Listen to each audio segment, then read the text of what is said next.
이스라엘이 생각할 수 있는 것은 이제 우리는 하나님께 버림받았다는 아마 그런 생각을 하고 있을 것입니다.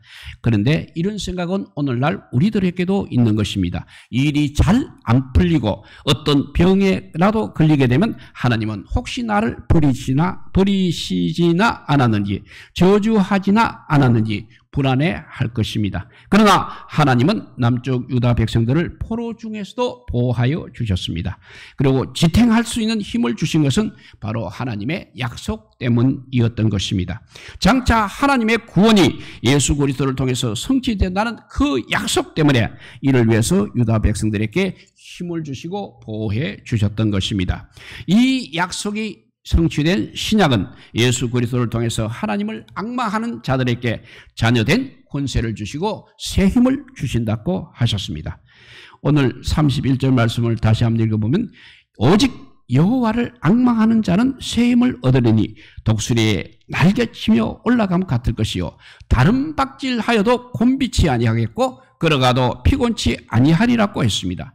경제적인 침체가 계속되면서 모든 가정이나 교회가 어려움을 지금 겪고 있습니다. 성도들이 살고 있는 삶의 현장도 역시 거칠고 치열하기만 합니다.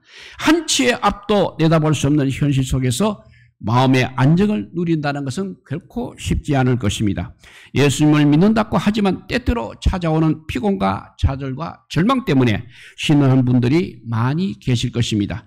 우리가 어떻게 하여 이 어려운 난간을 이겨낼 수가 있겠습니까? 모든 절망을 극복하고 활기찬 삶을 살 수 있겠습니까?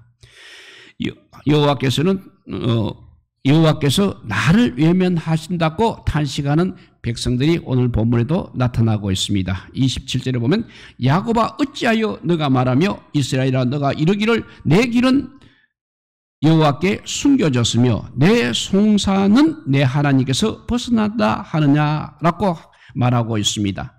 여기 내 길이란 것은 옛날 개혁 성경에 의하면 내 사정이라고 되어 있습니다. 그러니까 내 길, 내 사정을 우리 여호와 하나님께서 너무 무관심하고 외면하신다고 말하고 있는 것입니다. 하나님의 백성들인 이스라엘 백성들이 이제 포로로 바벨론에 잡혀갔습니다. 그 바벨론 포로의 고통 속에서 앞길이 보이지 않는 것 같이 보입니다. 그래서 답답하기만 합니다. 하나님의 백성들이 바벨론의 포로로 사로잡혀가서 가시밭길을 가고 있는 것입니다. 그런데 하나님께서 그것을 전혀 돌아보시지 않는다고 하는 탄식의 말입니다. 그리고 하반절에 가면 내 송사라는 말이 있는데 그것도 역시 개혁 버전에 의하면 내 원통한 것이라고 그렇게 번역이 되어 있습니다. 하나님의 백성, 한 인간으로서 당연히 누려야 할 기본적인 인권마저도 바벨론 제국에 짓밟히고 있는 그런 상황 속에서 하나님께서는 바로 그 원통한 것을 풀어주시지 않는다고 하는 그런 탄식이 되겠습니다. 혹은 우리들은 이런 탄식의 고통을 하나님께 호소한 적은 없습니까? 너무나 고통스러워서 잠을 자고 나면 그 고통이 사라질 것 같이 보이지만 그 고통은 여전히 잠을 깨도 너무 고통스러워서 잠을 깨도 나를 떠나지 않고 있는 것입니다. 그리고 주님을 불러도 대답은 없는 것입니다. 정말 부르다가 지쳐서 쓰러지는 경우가 어디 한두 번이었겠습니까? 제 아무리 하나님께 열심히 기도를 한다 해도 하나님께서는 내 기도를 전혀 들어주시지 않는 것 같은 느낌이 들 때가 있을 것입니다. 그때 하나님께 탄식하며 부르짖습니다. 하나님, 나는 정말로 하나님께로부터 버림받은 몸입니까? 이런 탄식의 기도를 해본 분들은 이스라엘 백성들의 그 탄식이 얼마나 간절했던가를 깨닫게 될 것입니다. 그런 상황 속에서 하나님의 백성들은 절망에 빠지고 있는 것입니다. 그런 절망 속에서도 그래도 우리가 기억해야 할 것은 세상의 모든 사람들이 다 사면초가가 되어서 절망 가운데 빠진다 할지라도 하나님의 백성들에게는 우리 하나님이 절대로 외면하시거나 버리시지 않는다는 사실을 기억하시기 바랍니다. 그러나 사면에 있는 모든 사람들이 나를 외면하고 하나님까지 나를 외면한다고 생각할 때는 우리는 절망에 빠질 수밖에 없는 것입니다. 그래서 아침에는 이상주의자로 그래도 나갔다가 점심때쯤 되면 이제 현실주의자가 되고 마지막 저녁 때는 패배주의자가 되어서 집으로 돌아오는 현상이 있는 것입니다. 우리들은 이런 절망을 정말 어떻게 극복해야 하겠습니까? 또한 하나님께서는 우리들을 어떻게 다루시고 계십니까? 첫째, 하나님께서 나를 외면하고 있다고 그렇게 탄식하는 백성들이었습니다. 그런데도 우리들을 깨우시는 하나님이십니다. 28절에 그 말씀이 있습니다. 너는 알지 못하느냐? 듣지 못하느냐? 영원하신 하나님 여호와 땅끝까지 창조하신 이는 피곤하지 않으시며 곤비하지 않으시며 명철이 한이 없으시다고 했습니다. 28절에 앞에 너는 알지 못하였느냐? 듣지 못하였느냐는 수사적 질문이 두 번 나오고 있습니다. 이 질문이 마치 아들이 잠을 자다가 악몽을 꾸고 있습니다. 그때 옆에 있던 아버지가 얘야 일어나라고 하면서 깨우고 있는 것 같은 말씀이 되겠습니다. 너는 알지 못하느냐, 너는 듣지 못하느냐 하는 말씀은 절망의 악몽에 있는 우리들을 깨우시는 자비로우신 하나님의 음성입니다. 이 같은 절망의 악몽에 빠져있는 우리들을 깨우시면서 무슨 진리를 보여주고 계십니까? 첫째, 영원하신 하나님을 보여주고 있고, 두 번째, 땅끝까지 창조하신 여호와신 하나님을 말씀하고 있습니다. 세 번째, 이 같은 하나님 여호와께서 피곤하지 아니하시며 곤비하지 아니하시며 명철이 한이 없으신 분이라고 말씀하고 있는 것입니다. 정말 절망에 빠져있는 우리들에게 우리 하나님께서는 너희 하나님을 보라고 말씀하십니다. 어떤 하나님? 첫째, 영원하신 여호와 하나님이십니다. 절망에 빠진 자기 백성들에게 하나님을 바라보라고 하십니다. 약속의 땅 가나안에 있을 때는 열조와 함께 해주셨던 하나님께서 언제나 자신들과 함께 해주시는 하나님으로 생각을 했습니다. 그러나 이제 바벨론 포로에서 고통과 환난을 당할 때는 하나님께서 정말 자기를 버리시는 것으로 생각했던 것입니다. 그러나 일단 그들을 택하여 부르신 하나님 여호와께서는 약속하신 언약을 절대 어기지 않으시고 영원히 지키시는 하나님이시라는 것을 말씀하고 있는 것입니다. 두 번째, 땅끝까지 창조하신 하나님이 있습니다. 이 말씀은 이스라엘 백성들과 언약을 맺으셔서 영원토록 함께 해주신 하나님은 정말 능력이 많으신 하나님이란 그런 뜻입니다. 능력의 하나님이십니다. 그렇기 때문에 하나님의 백성들과 맺은 약속을 꼭 실현시켜 주신다는 것입니다. 하나님은 우리 인간이 상상할 수 없는 능력을 가지고 계십니다. 이사야서 40장 15절에 보면 보라, 그에게는 열방이 통에 한 방울 물과 같고 저울의 작은 티끌 같으며 섬들은 떠오르는 먼지 같다고 했고 17절에 가서는 그의 앞에는 모든 열방이 아무것도 아니라 그는 그들을 없는 것 같이 빈 것 같이 여기시니라고 하셨습니다. 이스라엘 백성들에게 바벨론 저국이 딱 버티고 서 있습니다. 그 바벨론 적에서 도저히 벗어날 수 없을 것 같이 보입니다. 그러나 바벨론 제국만이 아니라 그 당시 모든 열방을 다 합쳐 놓아도 한 방울의 물에 불과하다는 것입니다. 그래서 40장 26절에 보면 너희는 눈을 높이 들어 누가 이 모든 것을 창조하였나 보라. 주께서는 수여대로 만상을 이끌어내시고 그들의 모든 이름을 부르시나니 그의 크고 능력이 강함으로 하나도 빠짐이 없느니라고 하십니다. 능력과 권세가 너무나 강하셔서 하나도 빠뜨리지 않으시고 다 창조하신 이 엄청난 능력을 가지고 계신 하나님이시란 것입니다. 이렇게 첫 번째는 영원하신 하나님이시고 또 두 번째는 땅끝까지 창조하신 하나님이십니다. 세 번째는 피곤하시지 아니하시며 곤비하지 아니하시며 명철이 한이 없으신 하나님이십니다. 하나님께서는 자신의 언약을 이루어 가실 때 이 능력과 이 지혜를 가지고 실현해 가시는 것입니다. 우리가 어떤 문제를 놓고 기도할 때 빨리 해결해달라고 기도를 합니다. 그러나 내 문제가 곧바로 해결되지 않아야 할 때 쓸 때는 응답을 받지 못했다고 합니다. 그래서 낙심하고 좌절하는 것입니다. 지금 이스라엘 백성들의 탄식이 바로 그런 것 아니겠습니까? 그러나 우리들은 분명히 알아야 하는 것입니다. 우리들의 생각과 하나님의 생각은 다르다는 것을 알아야 합니다. 우리가 어떻게 하나님의 그 어마어마한 능력과 지혜의 세계를 알 수 있겠습니까?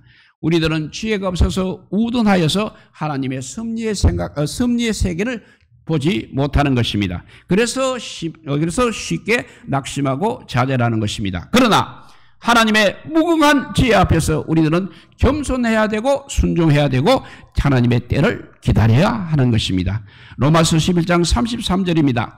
깊도다 하나님의 지혜와 지식의 풍성함이요 그의 판단은 헤아리지 못할 것이며 그의 길은 찾지 못할 것이로다고 했습니다.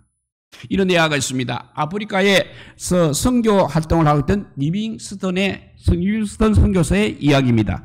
리빙스턴이 하루는 마차로 선교 여행지를 가고 있었습니다. 한참을 가고 있는데 어떤 사람이 무거운 짐을 지고 가고 있었습니다. 리빙스턴은 그 사람과 무거운 짐을 마차에 실어 주었습니다. 그런데 불행하게도 그 짐에 이기지 못해서 마차가 바퀴가 고장이 났습니다. 그래서 그날 선교 여행은 무산이 되었던 것입니다.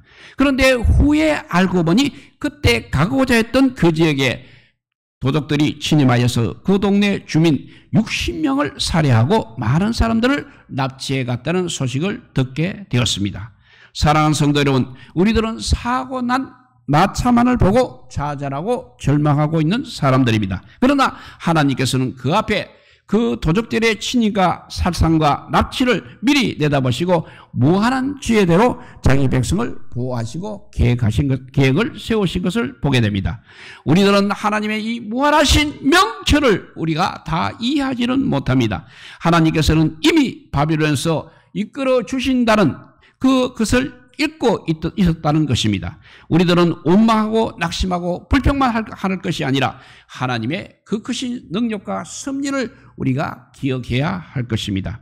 이렇게 여호와께서는 나를 외면한다고 탄식하는 백성들입니다. 두 번째, 우리들을 깨우시는 하나님이십니다. 세 번째는 이제 하나님은 어떠한 자에게 능력을 베푸시냐면 때를 기다리는 사람에게 능력을 베풀어 주십니다. 그때까지 우리는 참고 인내할 수 있는 능력은 있어야 하는 것입니다. 그날이 오기 전까지 29절을 보면 피곤한 자에게 능력을 주시며 무능한 자에게 힘을 더하신다고 했습니다. 그러면 누가 이런 능력을 받아 누릴 수가 있겠습니까? 그것은 바로 여호와를 앙망하는 자가 누린다고 하였습니다. 여호와를 앙망한다고 할 때 앙망에는 세 가지 요소가 있습니다. 첫째는 신뢰입니다. 이사야서 26장 4절 말씀입니다. 너희는 여호와를 영원히 신뢰하라. 주 여호와는 영원한 반석이시로다 라고 했습니다. 두 번째는 소망입니다. 첫째는 신뢰, 두 번째는 소망. 시편 70편 14절에 보면 나는 항상 소망을 품고 주를 더욱더욱 찬송하리이다 라고 했습니다. 세 번째가 인내입니다. 시편 40편 1절과 2절을 읽어보면 내가 여호와를 기다렸더니 귀를 기울이사 나의 부르짖음을 들으셨도다. 내가 기가 막힐 웅덩이와 수렁에서 끌어올리시고 내 발을 반석 위에 두사 내 걸음을 견고하게 하셨도다 라고 했습니다. 이렇게 소망을 품은 상태에서 우리는 기다리고 인내해야 하는 것입니다. 그랬더니 마침내 기가 막힐 수렁에서 끌어올리시고 내 발을 반석 위에 두셔서 견고하게 하시고 내 입에 감격의 새노래를 주셨다고 고백할 수 있는 것입니다.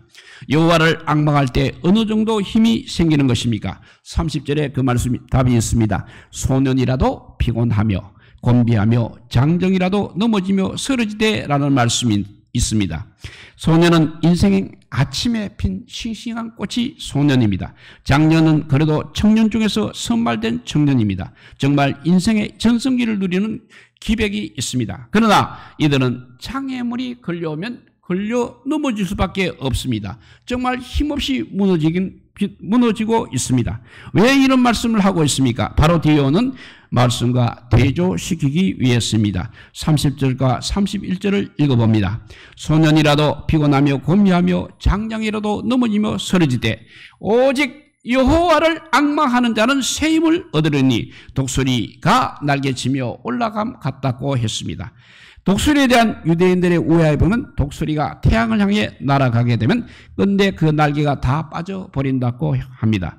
그러면 독수리는 그 자리에서 죽게 되는 것입니다. 그러나 독수리의 날개가 다 빠져도 곧바로 새로운 날개가 생긴다고 합니다. 그래서 항상 새 날개를 가진 독수리처럼 일하는 수식어가 붙어 있는 것입니다.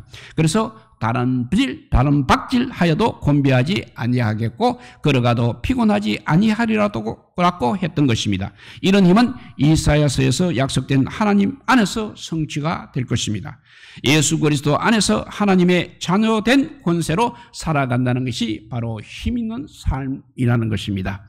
이제 말씀을 정리해 봅니다. 오늘 우리들은 하나님께서 주신 새 힘을 공급받아야 합니다. 이 세상에서 제 아무리 힘든 일을 만나고 어려운 일을 만날지라도 하나님께서 주신 그 새 힘을 받게 되면 큰 역사가 일어나게 되는 것입니다. 문제는 우리가 그 새 힘을 받기 위해서는 우리들은 항상 여호와를 앙망해야 하는 것입니다. 여호와 하나님을 신뢰하고 소망 가운데 인내하며 하나님의 하나님 되심을 늘 고백하며 살아야 하는 것입니다. 예수 그리스도를 통해서 하나님을 바르게 섬겨야 합니다. 앙망해야 합니다. 우리들은 우리 자신들의 힘으로 세상을 살아가려고 할 때 우리에게 따라오는 것은 늘 실패와 좌절밖에 없는 것입니다. 그러나 우리가 하나님을 바르게 섬기고 하나님을 의지하는 하나님의 백성들에게는 반드시 큰 능력을 주십니다. 성령님을 통해서 우리들과 늘 동행하여 주시는 하나님의 축복의 역사가 우리 믿음의 성도 우리 모두에게 임하시기를 우리 주님의 이름으로 축복드립니다. 기도하겠습니다. 사랑의 하나님 감사합니다. 세상이 좀 편안해지려고 하더라도 또 가끔 이렇게 풍파가 일 수밖에 없습니다. 오늘날 우리 한국 사회도 보면 조금 발전해갖고 우쭐하고 있다가 또 아버지 이렇게 정치적으로 어려운 물결 속에 휩쓸리고 있습니다. 정말 우리가 어떻게 구해야 하겠습니까? 우리 기독교인들이 이 나라를 바로 세워야 함에도 불구하고 정치하는 사람보다 더 아버지 하나님을 어렵게 하고 있는 것을 볼 수 있습니다. 정말 하나님을 앙망하는 믿음 있는 성도들이 되게 하여 주셔서 독수리 날개처럼 올라가는 능력을 주님 허락하여 주시고 우리가 아버지여 정말 주님께서 주시는 그 새 힘을 받아서 앞으로 주님의 말씀대로 순종하여서 이 땅에 하나님 나라를 이룩하는 저희들 되게 하여 주시고 죽어가는 많은 생명들을 살릴 수 있는 저희들 되게 하여 주시옵소서. 간절히 빌고 나올 때 우리 구주 예수 그리스도 이름으로 기도드리옵나이다. 아멘.